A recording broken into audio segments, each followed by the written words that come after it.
So when the governor did the May revise last Friday, I think most of the reports came out saying that revenues were down. Well, they're down from the January estimate, but they were actually higher than last year. Right. And so, which doesn't get reported much, but the governor sort of said, well, you know, when Prop 30 tax increases expire in 2018, well, maybe we'll have a deficit. But then he went on to say, you know, I'm not going to go out there and support it, or he seemed to say that. Well, he said, I'm okay either way.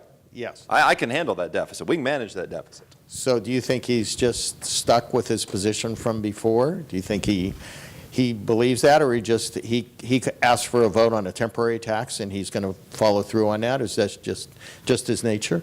I think that was the campaign kickoff for Proposition 30 extension myself.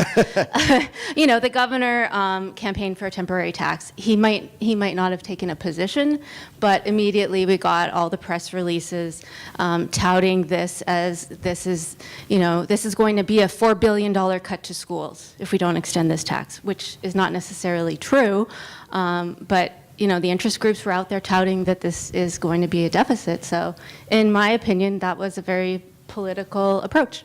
Well, and also, I mean, let's just be honest, they don't need him right now. I mean, the last poll, the statewide poll about this tax measure, 62% of likely voters said yes.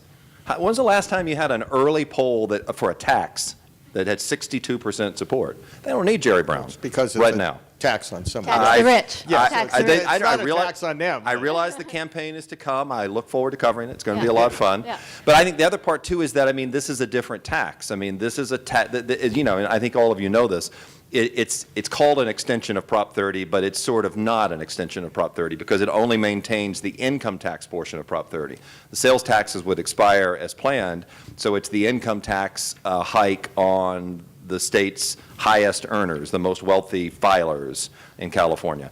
And the narrative for that campaign, I mean, I look forward to all of you, you'll probably might be on a, you know, who knows what side you'll be on, but the narrative for the supporters is already out there. They've already said in their very first event that we can't let taxes go down on the rich. We can't give a tax break for the rich. You hear the crafting? I mean, like, you know, I'm a guy who likes politics. That's pretty impressive crafting. I'm not saying they're necessarily right, but trying to cast it as a decrease in a temporary tax would be a new tax break for the wealthy. Right.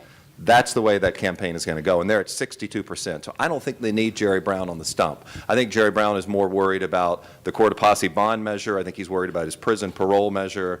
I don't think we're going to see him on the tax, but you're right. It sure as heck helps that his Department of Finance pointed out the problem or the benefit if that Yeah, tax I would passes. also add in the how political was the budget release or the May revised budget release.